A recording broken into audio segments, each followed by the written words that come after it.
পালা হিসেবে এই লীলাটির নাম শ্রীকৃষ্ণ রূপের বর্ণনা। লীলার আস্বাদনকারী কলিপাবন অবতার নদিয়া পুরন্দর শ্রী গৌরাঙ্গ সুন্দর গৌরহরি। লীলার স্মরণকারী অনন্ত কোটি সাধক পরম বৈষ্ণব ভক্ত তদসিত গৌরচন্দ্রিকা। শ্রীধাম নবদ্বীপে শশীর দুলালিয়া বিষ্ণু প্রিয়াদির প্রাণবল্লভ শ্রী রাধা গোবিন্দের অভিন্ন তনু ব্রজলীলার একমাত্র পরম আস্বাদনকারী সংকীর্তনৈক ভিতর হরিনাম সংকীর্তনের পিতা শ্রী গৌরাঙ্গ সুন্দর গৌরহরি। তিনি সাঁঝের বেলা গঙ্গার কূলে বিহার করছেন। নদিয়ার কোন এক নাগরিক গঙ্গায় জল ভরতে গিয়ে গঙ্গায় বিহাররত গৌরাঙ্গ রূপখানি দর্শন করে ঘরে ফিরে একাকিনী নির্জনে বসে আপন মনে ওই রূপখানি ভাবনা করছেন আর বড় ব্যাকুলা হয়ে নয়ন জলে বুক ভাসিয়ে কাঁদছেন। কিছুতেই ওই রূপের মানুষকে আর ভুলতে পারছেন না। এটাই নিত্য সত্য কথা।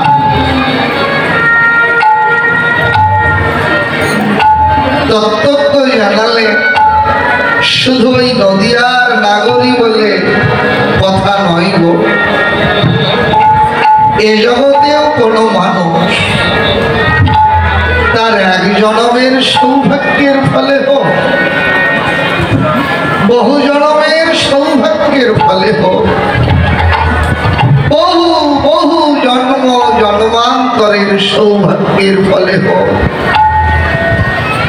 সদ্গুরুর করুণা লাভ করে হোক, বহু ভক্তি শাস্ত্র গ্রন্থ ধারণ করে হোক, মহতের করুণা লাভে হোক, যেন তেন ভাবে যদি একবার ওই রূপের ছাপ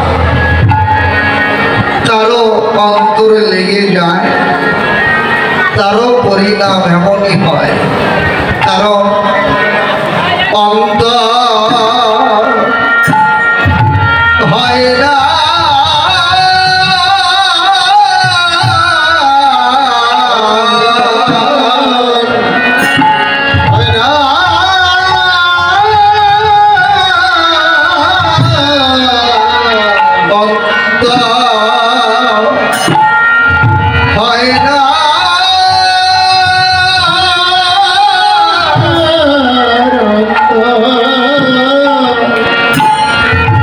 Oh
পরিণাম হয়েছিল।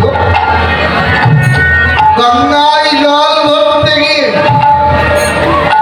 গঙ্গায় বিহারত গৌরূপে নয়ন দিয়ে গৌরূপের মাঝে সব হারিয়ে ঋত সর্বসা হয়ে ঘরে ফিরে একাকিনী নির্জনে বসে বারবার ওই রূপের মানুষের কথা ভাবনা করছে। এক সময় এমন অনুরাগ এলো ওই রূপের মানুষের প্রতি, অনুরাগ ভরে নদীরা রণ্য নাগরিকে ডেকে বলেন, সজনী কি বলবো রে, আজ গঙ্গায় জল ভরতে গিয়ে এমন এক রূপের মানুষ দেখে এলাম যে রূপের কথা আমি শুনিনি কোনোদিন শ্রবণে কারো বলো। এমন আবেগ ভরে বলছে।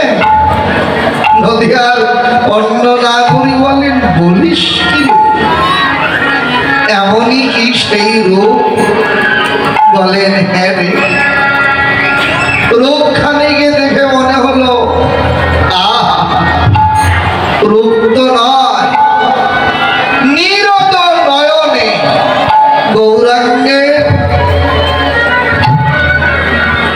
দুটি নয়ন, নয়ন দুটিকে দেখে মনে হচ্ছিল নীরব, যেন এক একটি মেঘ। নীরদ নয়নে নীর ঘন সিঞ্চয়, দুটি নয়নে এমন ভাবে প্রেম অশ্রু ধারা ঝরছিল। রূপ দেখে আমার মনের অজান্তে কখন যে আমি আমার জীবন সর্বস্ব তাকে সঁপে দিয়েছি। নদী নাগরী বলেন, বলিস কি রে? বলেন, হ্যাঁ রে, গৌরাঙ্গের রূপখানা দেখে মনে হলো এমন সেই রূপ, দুটি নয়ন থেকে অবিরত অশ্রুধারা ঝরছে। সেই অশ্রুধারা দেখে মনে হলো যেন দুটি নবীন মেঘ থেকে অবিরত ধারা ঝরে পড়ছে।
বলছে।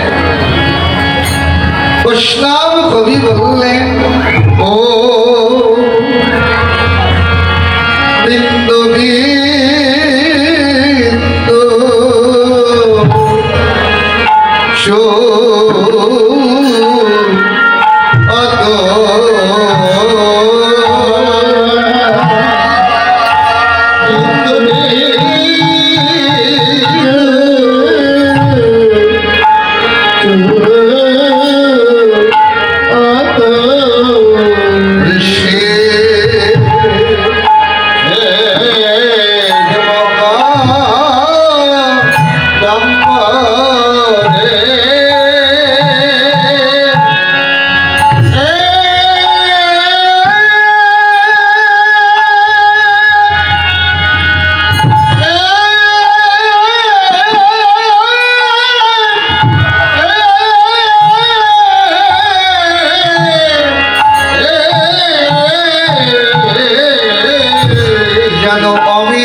হাসি তো নয়, যেন কোন অমৃতের ভাণ্ড হতে অমৃত ধারা ঢেলে ঢেলে পড়ছে।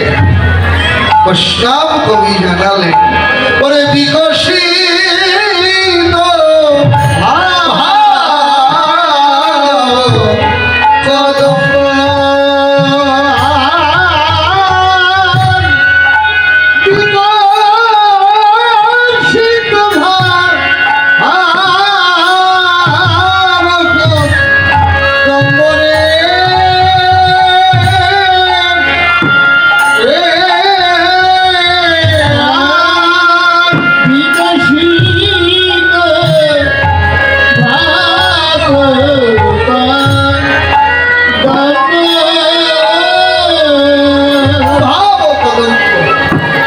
মহাভাবের স্বরূপ গৌর সুন্দর।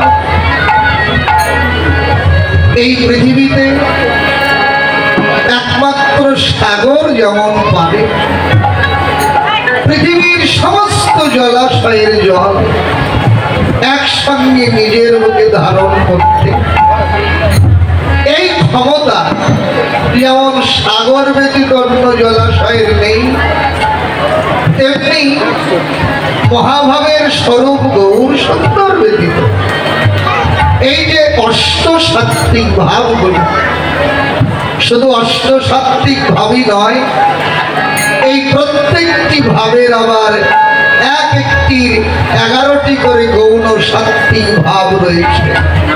এই সমস্ত ভাব গৌরাঙ্গের শ্রী অঙ্গে ফুটে উঠতে লাগলো, প্রকাশ পাচ্ছেন মহাভাবের স্বরূপ। তো নদিয়ার নাগরী বলেন, সজনী কি বলবো সেই রূপের কথা,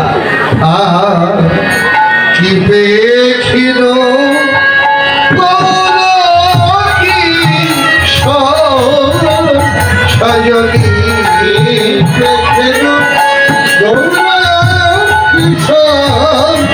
সজনী আর কি পেয়েছিল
একটা বৃক্ষের। এই স্বর্গের কল্পতরু এর বিশেষত্ব নাই, কল্পতরুর কাছে যে যা কামনা করে, যা চায়, সব মনোবাসনা পূর্ণ হয়। কিন্তু এই যে স্বর্গের যে কল্পতরু, একমাত্র পুণ্যবান ব্যক্তি ছাড়া কেউ তো স্বর্গে যেতে পারেন না। তাই এই কল্পতরু আর গৌরাঙ্গ কল্পতরুর সঙ্গে কোনো তুলনা হয় না। গৌর কল্পতরু এক অভিনব কল্পতরু। কেন অভিনব? কোথায় এই গৌর কল্পতরুর অভিনবত্ব? ভাবুক জানালেন অভিনবত্ব এক, যে পুণ্যবান ছাড়া স্বর্গের কল্পতরুর কাছে কেউ যেতে পারে না। কিন্তু এই গৌর কল্পতরু এমনই কল্পতরু, যারা পুণ্যবান তারাও এই কল্পতরুর তলে আশ্রয় নিয়ে এই কল্পতরুর ছায়া তলে গিয়ে তাদের প্রাণ জুড়িয়েছে। যারা পুণ্যবান নয়,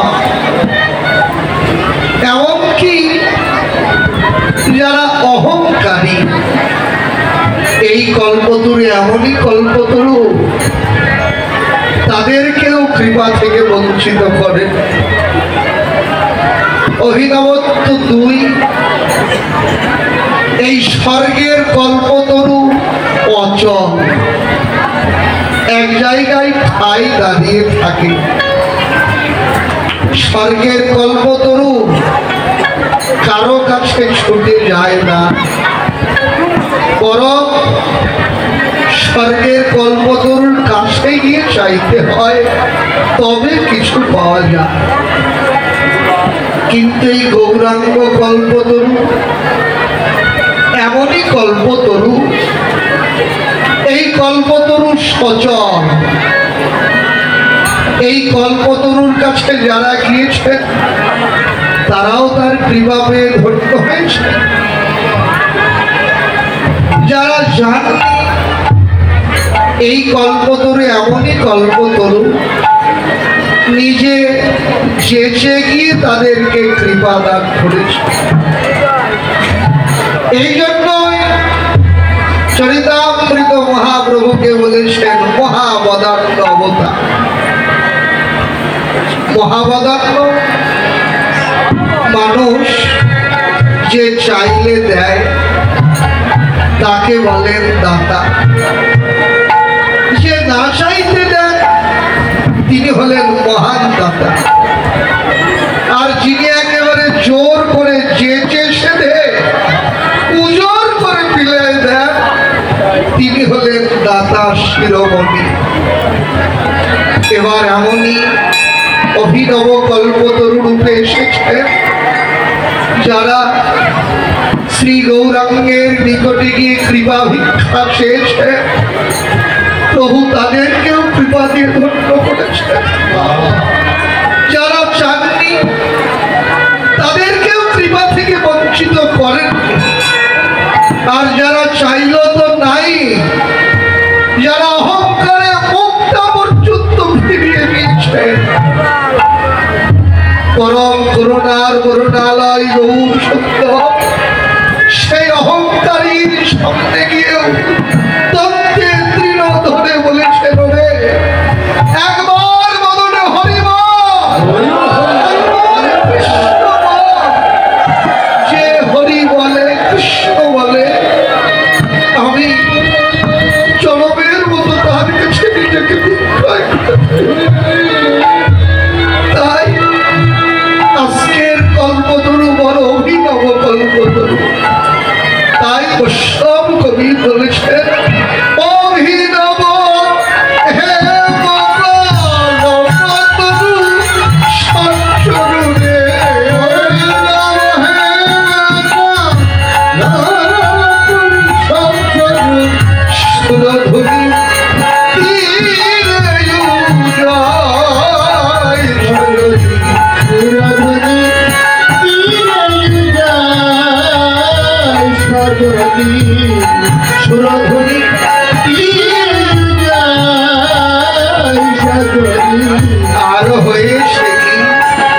কামালের নাগরী কি বলবো সর্বম সুন্দর ওর চল চরণে রতন নকুর ঝঙ্করে চল চরণে রতন নকুর ঝঙ্করে ওর চল চরণে রতন নকুর ঝঙ্করে চল চরণে রতন নকুর ঝঙ্করে চঞ্চল চরণে রতন নকুর ঝঙ্করে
জগতের কাউকে তার কৃপা থেকে বঞ্চিত করবেন।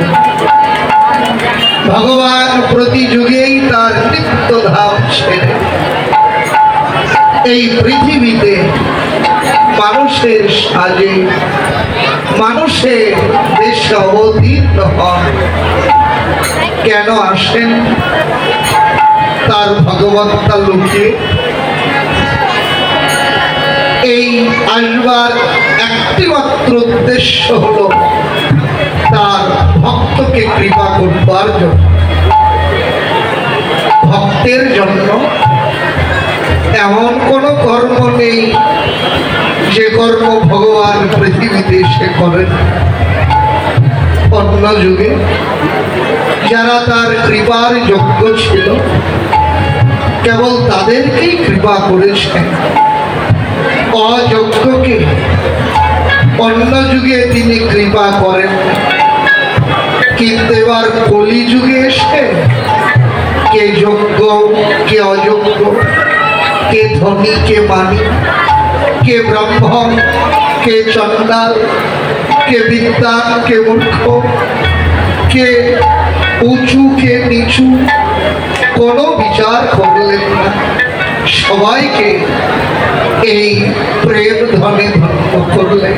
বৈষ্ণব কবি বললেন অবিরত প্রেম রতন ফল ভিতর, অবিরত প্রেম রতন ফল ভিতর, অবিরত প্রেম রতন ফল ভিতর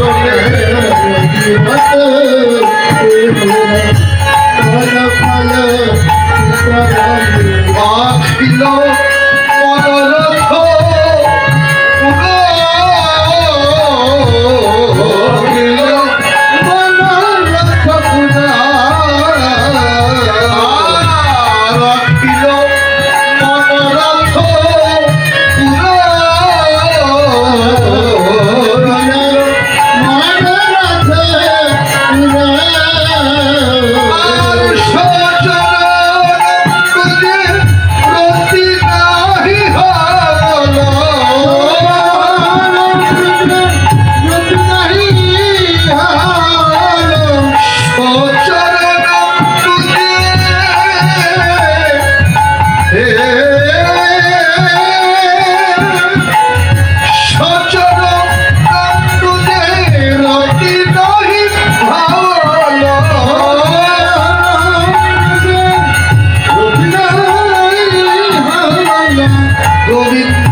শ্রেষ্ঠ বৈষ্ণব কবি গোবিন্দ দাস ভনিতা করলে জগতের সবাই গৌর কৃপা পেয়ে ধন্য হলে, কিন্তু আমি এমনই পতি, এমন অধ, এমনই ভজনবিহীন সাধন শূন্য। গৌর কৃপায় জগতের সবাই ধন্য হলে, কিন্তু একমাত্র গৌর কৃপার সৌভাগ্য হলো না আমার। আর হবে কি করে গো? কৃপা এমনি তো আর হয় না। কৃপা পেতে গেলে অন্তরে সেই লালসা তো থাকতে হবে। তত্ত্বজ্ঞ জানালেন, হে জগৎ জীব, যদি তোমরা কোথাও কৃষ্ণ প্রেম ভক্তি পাও, সঙ্গে সঙ্গেই কৃষ্ণ প্রেম ভক্তি কিনে না। কিনবে কি দিয়ে কৃষ্ণ প্রেম ভক্তি? বিনা মূল্যে তো আর কিছু কেনা যায় না গো। কি এমন মূল্য আছে যা দিয়ে এই কৃষ্ণ প্রেম ভক্তি কেনা যায়? ভক্তি শাস্ত্রই উত্তর দিলে একটা মাত্র মূল্য আছে, যে মূল্য দিয়ে এই প্রেম ভক্তি কেনা যায়। কি মূল্য? লল্লভাপি মূল্য বিকল। লৌল্য একমাত্র এই লালসা, এই কৃষ্ণ কথার প্রতি যার অন্তরে যত লালসা, যার অন্তরে যত ক্ষুধা, তার তত প্রাণ ভরে আস্বাদ। আর যার অন্তরে ক্ষুধা নাই, লালসা নাই, জনমহান কৃষ্ণ কথার মধ্যে থাকলেও তার ভাগ্যে কোনদিন এক বিন্দু রস আস্বাদন হয়নি। প্রয়োজন হলো লালসা। বৈষ্ণব কবি গোবিন্দ দাস অন্তরে লালসা জাগাতে ভূমিকা করেছেন। ভাইরে, জগতের সবাই গৌর কৃপা পেয়ে ধন্য হলো, কিন্তু আমি এমনই অভাব, এমন পথে আমার রতি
এই লালসা জাগাতে ভূমিকা করবে।